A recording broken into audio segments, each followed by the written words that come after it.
Olá, meus amados. Hoje, dia 7 de agosto de 2024, quarta-feira da 18ª semana do Tempo Comum. Evangelho segundo Mateus. Naquele tempo, Jesus retirou-se para a região de Tiro e Sidônia.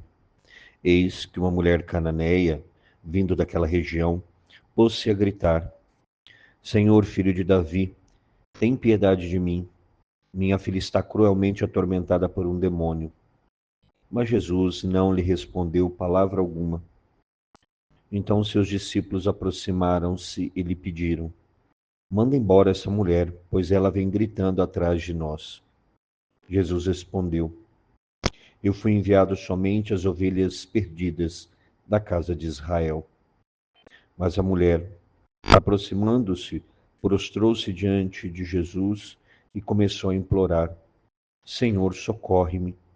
Jesus lhe disse: Não fica bem tirar o pão dos filhos para jogá-lo aos cachorrinhos. A mulher insistiu: É verdade, Senhor, mas os cachorrinhos também comem as migalhas que caem da mesa de seus donos. Diante disso, Jesus lhe disse: Mulher, grande é a tua fé. Seja feito como tu queres. E desde aquele momento, sua filha ficou curada. Queridos irmãos e irmãs, contextualizando um pouco aqui, nós vemos que Jesus vai para a região de Tiro e Sidônia. São duas cidades que hoje ficam no Líbano, naquela época ficava na Fenícia, hoje fica no atual Líbano, e elas têm uma distância mais ou menos, segundo alguns, de 40 quilômetros entre Tiro e Sidônia. E são regiões pagãs.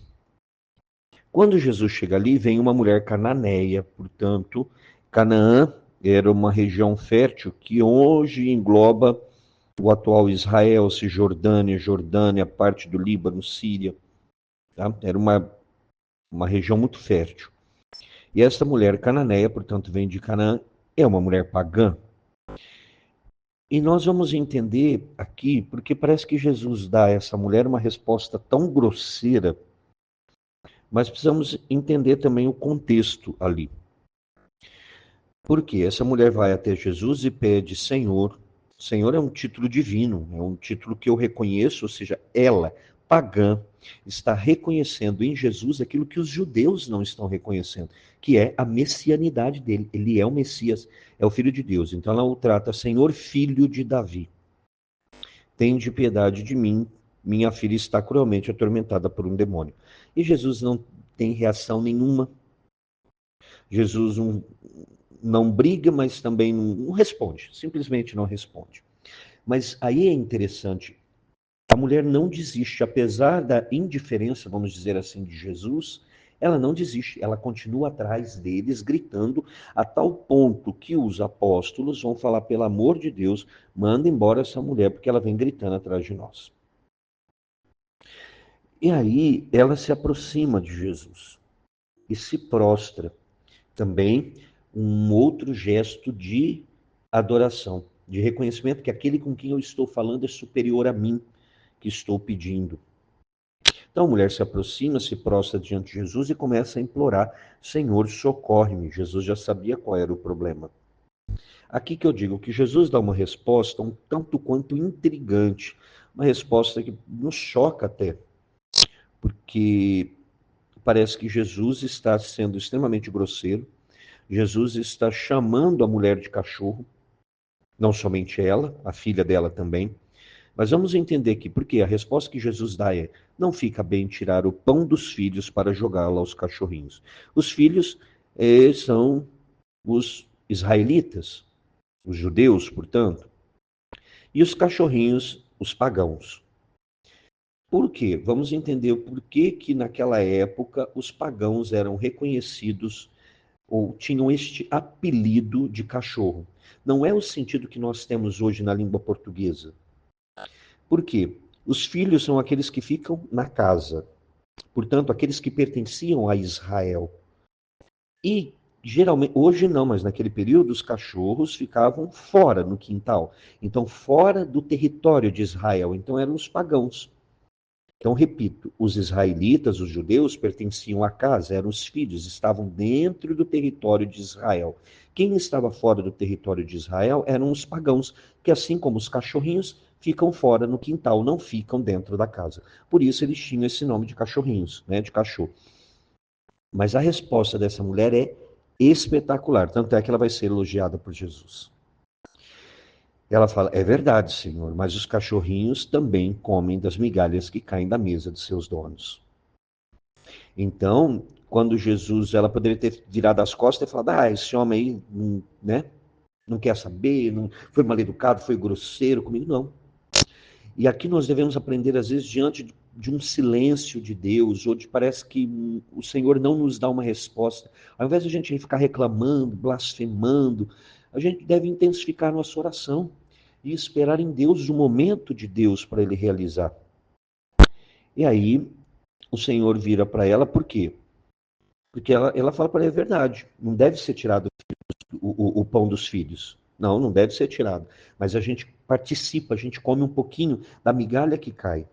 Então, ou seja, porque Jesus diz para ela que ele foi enviado somente às ovelhas perdidas da casa de Israel.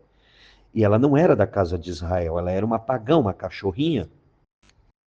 Então, ela mesmo assim, ela insiste quando Jesus fala: olha, não é para vocês, eu não vim para os pagãos, eu vim primeiro e somente para as ovelhas da casa de Israel.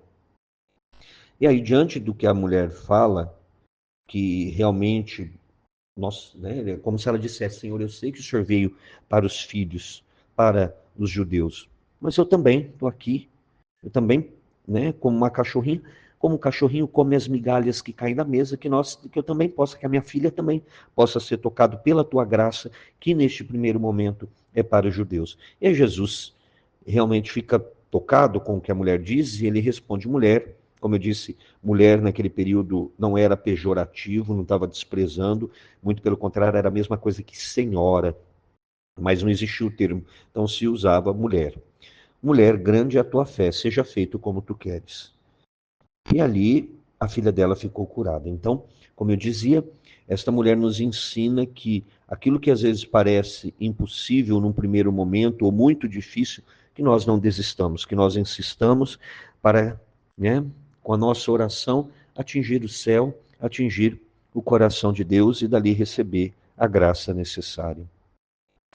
E, Senhor, nós queremos pedir mais uma vez o dom da fé. Tantas vezes oramos pedindo o dom da fé, mas insistimos na nossa oração. Assim como esta mulher, Senhor, cananeia, pagã, uma mulher, Senhor, que não conhecia talvez o verdadeiro Deus de Israel, mas ela sabia que aquele que estava ali, o Senhor, era o próprio Deus. Que nós, diante também, Senhor, do silêncio que às vezes a gente tem de resposta para as nossas orações, que nós não desistamos, mas muito pelo contrário, insistamos em sermos firmes, em esperarmos em Deus, sabendo que o Senhor, no momento propício, não talvez quando eu queira, mas quando for o momento propício, o Senhor virá em meu socorro. Mãe querida, mais uma vez pedimos a tua santa intercessão, suplica por todos nós e suplica de forma especial pelo Brasil.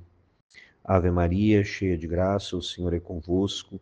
Bendita sois vós entre as mulheres, e bendito é o fruto do vosso ventre, Jesus. Santa Maria, Mãe de Deus, rogai por nós, pecadores, agora e na hora de nossa morte. Amém. E que desça sobre você, meu irmão e minha irmã, pela intercessão da Virgem Santíssima, a bênção do Deus Todo-Poderoso, Pai, e Filho e Espírito Santo. Amém.